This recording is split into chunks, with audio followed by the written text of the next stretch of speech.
I'm Valentina Wilson in your community, and today I'm pleased to spotlight the Neuse-Pamlico Sound Women's Coalition.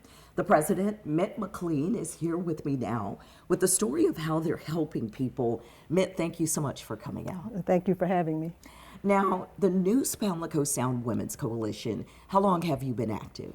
The organization was formed in 2001, so almost 25 years, by a phenomenal woman by the name of Claire Martin Combs, who just brought a group of women together who wanted to serve the community, and that was our goal at the time, and it's still our goal. Yeah. Are you a nonprofit? We are a nonprofit organization, a 501c3, yes. And tell me about the big initiative that you're known for, which is the Sickle Cell Walk Run. Okay. How did that come to be? So this is our 9th annual Sickle Cell Walk Run, which is phenomenal to me. And about 9 years ago, one of our group members who has a son who had sickle cell at the time, we just started thinking about ways that we could just get people to be aware of sickle cell disease, because it's not a disease that a lot of people know a lot about. And so another member of ours, Judy Pierce, who many of you probably know, came up with the idea of doing a walk run just as a fundraiser and an awareness kind of vehicle to help people to know about sickle cell disease. And tell us about him. His name is Jamal. We have some video we'll share with everyone. Jamal Jones was just a wonderful young man. Vicki Jones and Greg Jones, who you see on the screen, his parents. So he had sickle cell from birth, and just really just navigated that as well as anybody could. He was always positive. He had a wonderful attitude about it. He just, you would not know that he was dealing with what he was dealing with if you didn't know that he was dealing with that. And so Jamal passed in 2021. But meanwhile, he was actually there at the beginning when we started the race. He was there helping. He was there doing everything that he could do in spite of what he was dealing with. And so that's how we actually started doing this walk race in his honor. A beautiful story there, and Jamal's memory lives on through this motorcycle ride, and his parents' love for him and the community's love for him as well. He was able to go to and graduate from college while fighting this debilitating disease. Sickle cell disease, an inherited blood disorder, affects a lot of people from primarily African American roots, also Mediterranean roots. What do you know about the disease? So sickle cell disease is kind of what it sounds like. Your blood cells become sickled instead of round, and that means they're C-shaped. They're C-shaped, and that causes a lot of issues because they break off into the blood vessels. There's not enough oxygen getting to various parts of your body, which causes a tremendous amount of pain for individuals who have sickle cell disease. And so it's a disease, as you said, that affects primarily the minority community. So that's why a lot of people just aren't and have not been aware of the disease, and that's why there has not been as much research. But that's changing, and thank goodness it is, and we're hoping we're doing a small part to make people more aware of sickle cell disease. And also there's sickle cell research going on right here in eastern North Carolina. We're talking about in Greenville, Dr. Bang Fu coming up with new innovative treatments, researching the cells involved, I'm sure the molecules as well. Yes. You're so thankful for him. Oh, absolutely, and he is an avid supporter of what we're doing, and we call on him all the time. And in North Carolina, there are about 90,000 people who have the sickle cell trait and other hemoglobin-related issues, and so that doesn't sound like a lot, but it is. And between 2016 and 2020, there were 435 children born with sickle cell disease, which is second only to Georgia in the country. So we have it here, and we know it, and we're working hard, along with Dr. Fu, who's working really hard to help people understand and get the treatment that they need.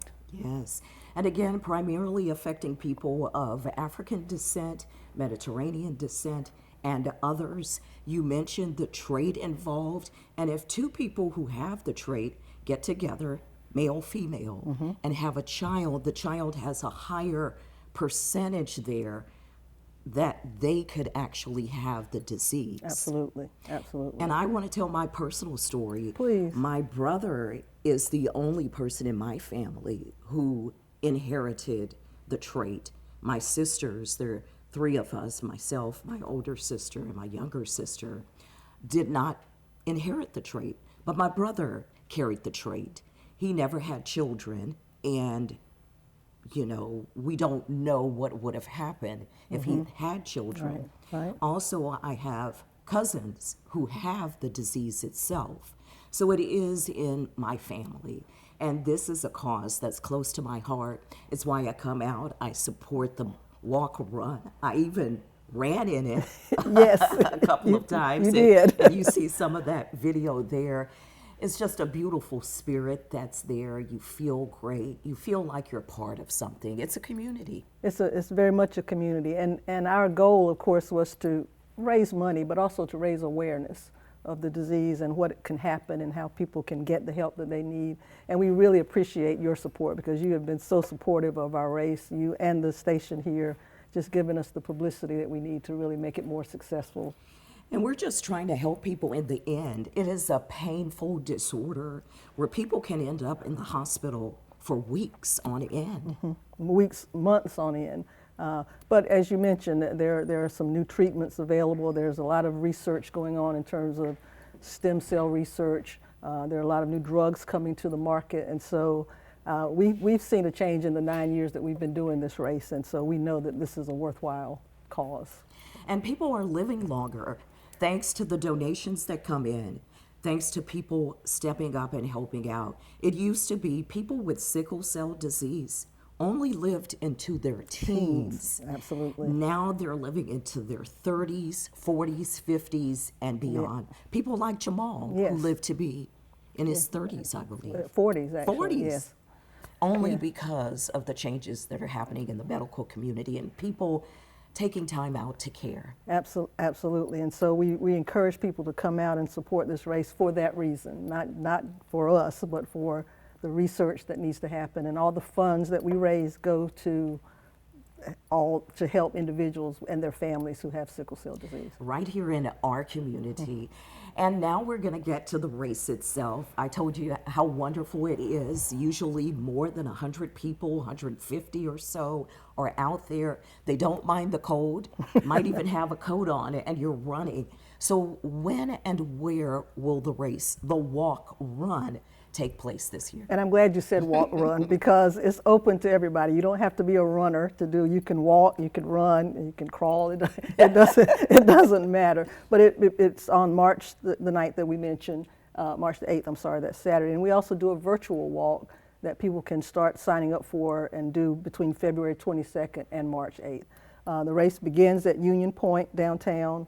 The route goes past Tryon Palace to Fort Totten and then back to Union Point, and we've continued to do that route because the racers seem to like it. It seems to be something that they're excited about. And this is a timed race for people who are competitive and on the circuit and want to get in another race for the year.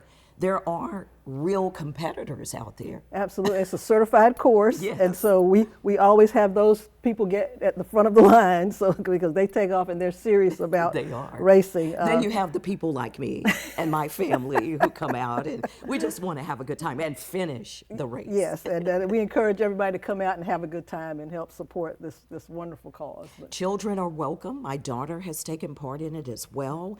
And the route itself, how long is it? It's a 5K. 5K, It's a that's 5K right. route, and it's a certified 5K route, so that's why we have racers who come from all over to participate. So, but then we have people like me who who walk and just take their time and get back and then enjoy the celebration afterwards. It's such a big celebration at the end, knowing you've helped out with such a worthwhile cause. How do people sign up? Okay, so we work with Run the East, which is a timing company. That they can go online to runtheeast.com to register for the race. Early registration actually ends tomorrow. That's the $30 fee. And but after that, by tomorrow, what date is that? Because some people will I'm be sorry. seeing this later. Yes, it's the 24th. It's the 24th. But registration is open right up until race day and on race day, so people can actually register on site if they don't get to do it ahead of time. Okay. So we welcome anybody to come on that day if you can't get there and do the registration online. So early bird registration ends January 24th. Correct. The race itself is March 8th. Where can they go to find more information? So on the race website, which is runtheeast.com, they can go, there's a section that says that you have questions. They click on it, it will take you to one of our chairpersons of the race, and they can answer any questions that you might have. They can go to the Neuse-Pamlico Sound website, npswc.com, to learn more about the race and to donate. And we welcome donations. If you don't want to walk, run, that's fine, but you can donate at either of those sites to the race. And you know, there's a feeling that comes along with knowing that your money stays local and helps people right here in our area. What do you use the money for?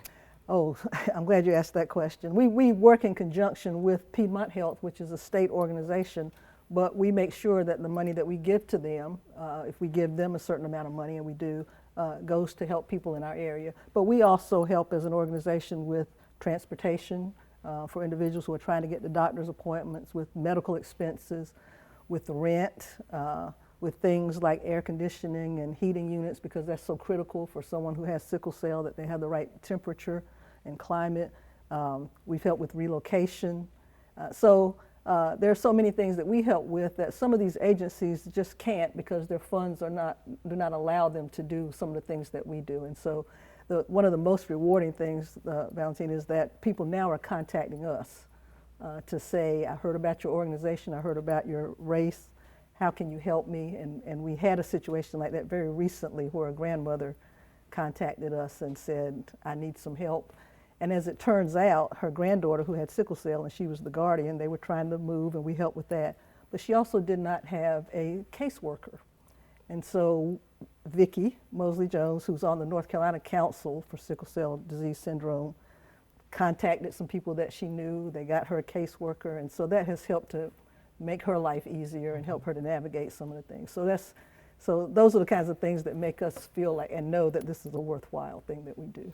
Yes, it is beautiful. And from the little children whom I've interviewed who have this disease, all the way up to the 30 and 40-year-olds like Jamal, they are so appreciative of any care they receive and any money that comes in. Thank you for being a light in the community, for enlightening people about this disease, and also doing something to change outcomes. Well, thank you. And if you'd like more information, contact the Neuse-Pamlico Sound Women's Coalition, and the website again? npswc.com. Thank you, Mit. Yes. And thank you for tuning in today. I'm Valentina Wilson in your community.